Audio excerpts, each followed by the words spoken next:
MZTV. I'd like to pick up where I left off on Tuesday, and I want to talk about something very important that, again, we need to emphasize, and that is that there will be, for the unbelievers, before anyone waltzes into the celestial realm, there will be judgment, because everyone appears, except us. We don't appear at the great white throne, but those to whom God has not given belief in this life, they appear at the great white throne. We do not. I will tell you where we appear, and I will make sure you understand this, that we never come into judgment. Does this sound familiar? Yep, I talked about this Tuesday. Martin Zender here. Great to be with you once again. And when I was giving my first talk in Kansas City, I did a little pan. I took out my camera and did a pan of the people at the conference. So I'm going to show you that. I'll put it maybe I'll slow it down a little bit so you can luxuriate. You can see yourself, point to yourself. There I am. It might be fun. Look at that. It was a beautiful number of people. As I said, there were 75 people at this conference. And I was very happy to see everyone. I saw many people I've met before, but also new faces. And that is always a great thing. So anybody want to sponsor the next conference? But we were just hoping to God, and I'm hoping to God today, that this will be the last conference. Okay, we've had enough conferences. But then again, we prepare for tomorrow. We're ready to go in 2.5 minutes. But if anybody wants to sponsor a conference, it's not easy, but step right up. I'm looking for something in kind of like the middle of the country, somewhere where it's fairly easy to get to, unless it's a popular city, a tourist or vacation destination, such as someone mentioned Las Vegas. Because, there's a lot of cheap flights to Las Vegas. So it might be kind of cool to have a conference in Las Vegas. Anyway, I heard tell about it. So I don't know who planted that bug in my ear, but somebody said, how about a conference in Las Vegas? Viva Las Vegas. Well, we'll see what happens. In the meantime, as I said on Tuesday, the major objection that a lot of people, especially Christians, any religious person, the objection they have to the salvation of all is they think that we are saying that certain nasty individuals, such as Joel Osteen, are just going to waltz into heaven as they are. The example I used on Tuesday was Adolf Hitler. That he's going to show up in heaven at the pearly gates, so they say, as Adolf Hitler. When I listened to my show, I thought that was a great point. They think, Sylvester the Cat also thinks, but not too much. They think that Adolf Hitler will not be a changed man. And as someone mentioned in the comments of that show, Satan himself was included in the work of Christ on the cross. Colossians 1:20, you cannot escape it. Through the blood of the cross, God is going to reconcile all to him, whether those in the heavens, those on the earth. And every knee will bow to Christ, and every tongue acclaim that Jesus Christ is Lord. Both that in the heavens and that on earth. Oh, and also the subterranean, under the ground. Yeah, there's some nasty spirit beings. Peter talks about them in Tartarus, those who were disobedient during the days of Noah. But they will also come in. But they will be changed. Everyone has to be changed. Now, even we have to be changed. And Paul says we're going to be changed from mortal to immortal. will be changed from dying creatures to creatures, beings, human beings that cannot die. We'll still be human beings. Yes, we will. Remember, Paul says we're a new humanity. There's nothing wrong with humanity. It's the old humanity is not so hot, so God killed it. Christ put it to death on the cross. So everyone's going to be changed. Everyone is going to be righteous and pure before God for eternity. Why would God, for instance, save Adolf Hitler and not put him through some sort of judgment so that he loses the tood? All right, Dolph had a tood. He was all that goose-stepping all over Germany, taking over Poland, taking over France. Would have taken over the world if we hadn't stopped him. You're welcome. Yeah, we had help. Oh, yes, we had help. Yeah, the Canadians helped us. Of course they did. The French helped us. Oh, the British helped us big time. Lots of countries helped us. The Dutch.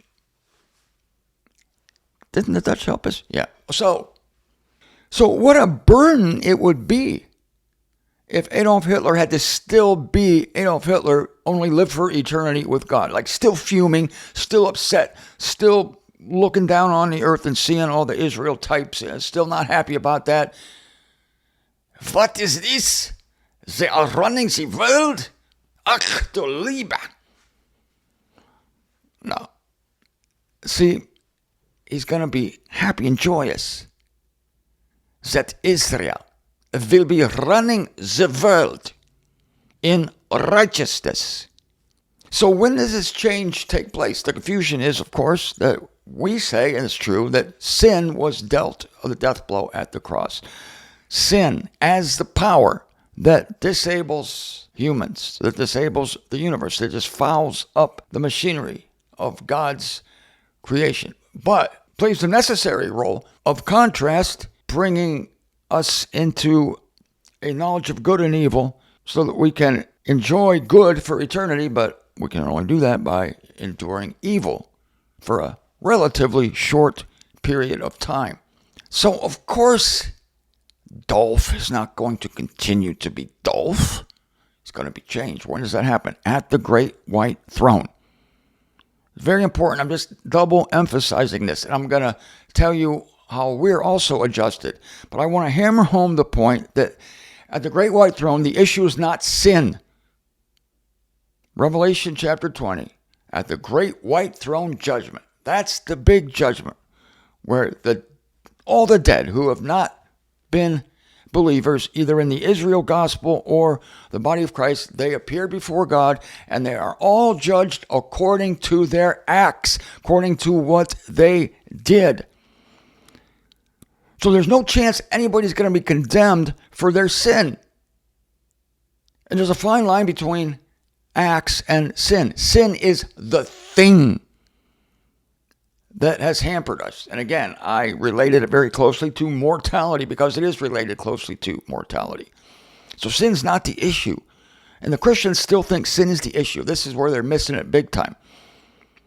When we talk about the salvation of all, they say, but what about sin? What about sin? They all say, what about sin? What about sin?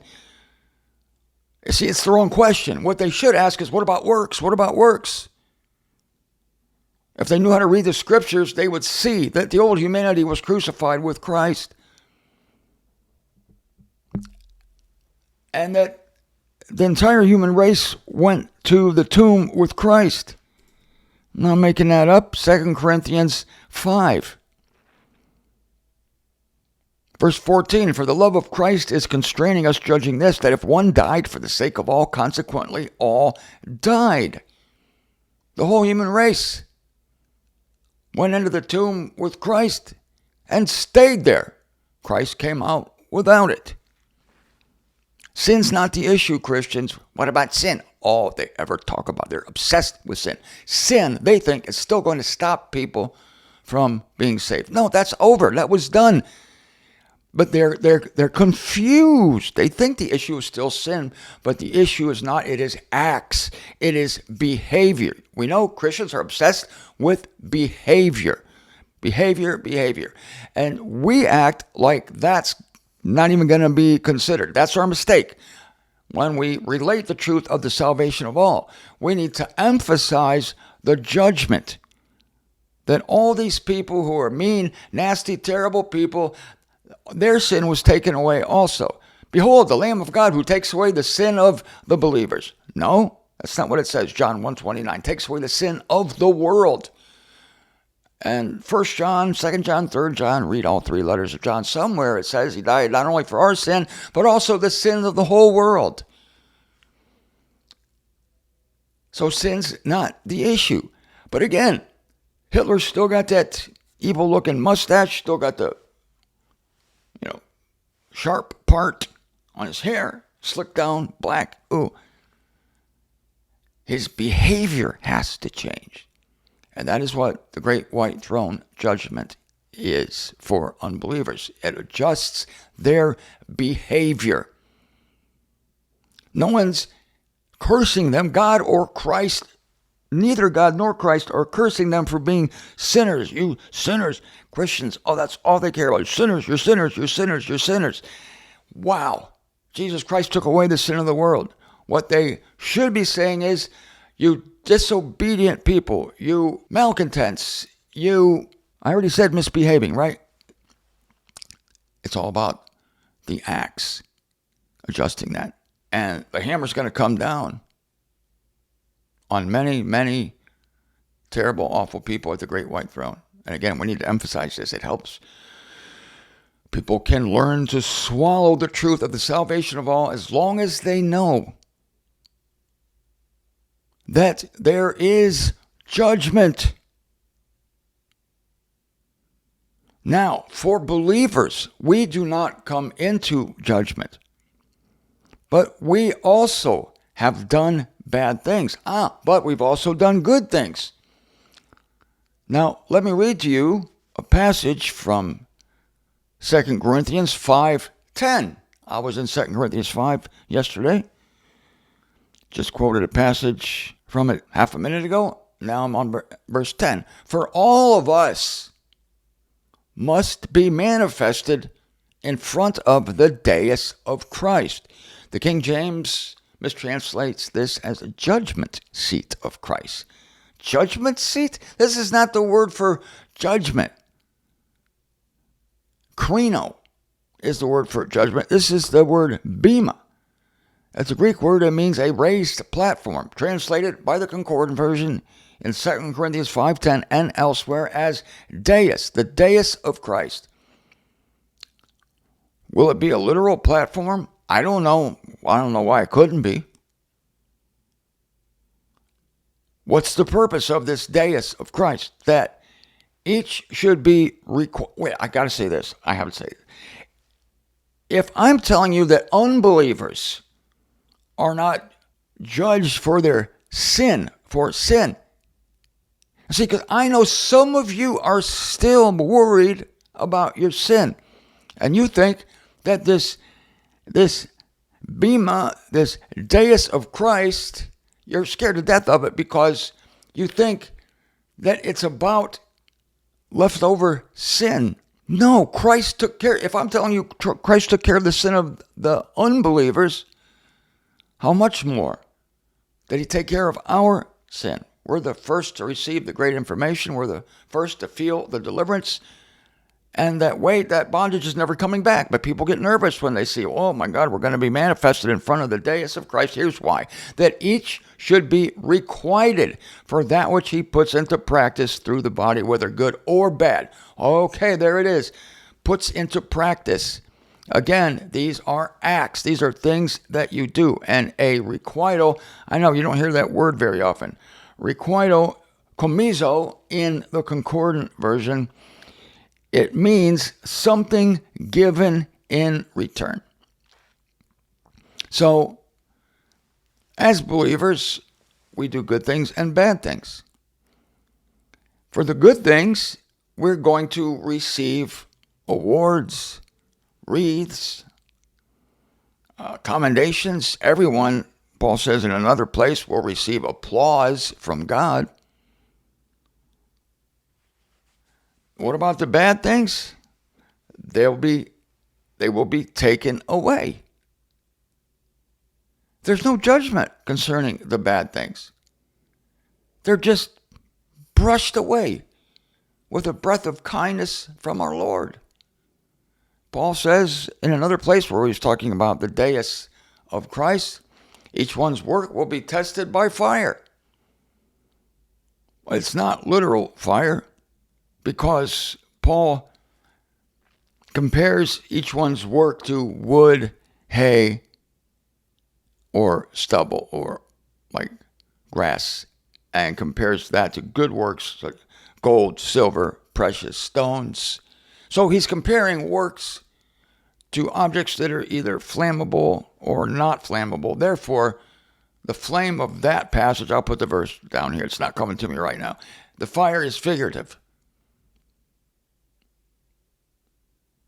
So if there are good works, and if they sustain the fire, there will be rewards. The more good works, the more rewards. It's fair.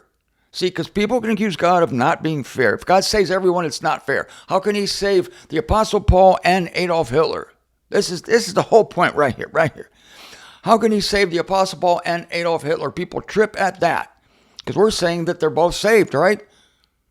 Of course, one of the differences is that Paul has Aeonian life. He comes in early. He passes out of judgment, never shows up at the great white throne. And he gets to rule and reign with Christ because he suffered much for the sake of Christ, for the name of Christ. So Adolf Hitler, not so much. Adolf Hitler's not going to be alive until the 1,000 years are finished. Paul's going to have 1,000 years of glory under his belt before Dolph even wakes up. What happened? I feel very sleepy. Yeah, you've been asleep for a long time, Dolph. But not the Apostle Paul. You see that shiny star up there? That's the Apostle Paul. He's been alive for a long time because God chose him. Why didn't God choose me? I don't know. I'm sorry. I'm not real sorry. Why didn't God choose me? He should have chose me. Sorry, it's up to the potter. It's not up to you. Okay, that's okay. I assume my judgment starts now? Yes, your judgment starts now. Yeah, very good. Begin the judgment. Oh. Will this hurt? Yes, Dolph, I think it's going to hurt a little bit. What about the Apostle Paul? No. It's not going to hurt him. There is a difference between vessels of honor and dishonor. That is very true. Glad you have come to that realization. Both the Apostle Paul and Adolf Hitler are saved. And that is how we explain it most of the time. Now you know why Christians stumble over that. They can't handle that because they see the difference. And then we have to emphasize, well, before Adolf Hitler can enjoy salvation, he has to be judged. And so he's going to receive indignation, fury, and affliction, as Paul describes in Romans chapter 2. I believe those words that he uses there are describing the experience of the people like Adolf Hitler at the great white throne. Indignation, fury, and affliction on everyone doing evil. That's for the unbelievers. And so by the time Dolph gets to the golden gates of heaven, he will have been changed. And there, at that time, won't be much of a difference between Adolf Hitler and Paul. There'll still be a difference in glory, of course. But there won't. This is where there won't be a difference. There won't be a difference in the thankfulness of the heart. Adolf Hitler will be just as thankful as the Apostle Paul will be thankful. In fact, a case could be made that Adolf Hitler will be more thankful, just as Satan will be more thankful than anyone, because he who has been forgiven much loves much. Where there is much to forgive, where there is much sin, there is much grace. And so those who receive the most copious amounts of grace are those who deserve it the least, because grace is favor granted to those who don't deserve it. So it stands to reason, if you really don't deserve it, then you get lots of grace. And so there's going to be great thanksgiving. I think that's the common denominator. In the end, everyone needs adjusted. Our adjustment comes at the dais of Christ. Unbelievers' adjustment, which is called judgment in Revelation 20, happens at the great white throne. Important point, we are not judged. We are requited. Subtle difference, just like the difference between sin and acts is a subtle difference. We're given something in return for bad acts, evil acts, things that we've done. We're given that figurative fire. And what does figurative fire do to figurative straw? It goes up in smoke. Up in smoke. That's it. That's all. All the bad crap in your life is just going to go up in smoke. Not literal smoke, not literal fire, because your works are not literal straw. But again, what does straw do in the presence of fire? It disappears. That's it, right there. Your bad works will disappear. Your good ones will shine forth. You'll get rewards. And at the consummation, there will be, yeah, you know very well who will be there. Yes, there will be Dolph. A new and improved Dolph, who has been, like us, rid of his evil side and been buoyed up in the common humanity that we share with him, and in his newfound knowledge and his newfound confession, the acclamation on his tongue that Jesus Christ is Lord. Yeah.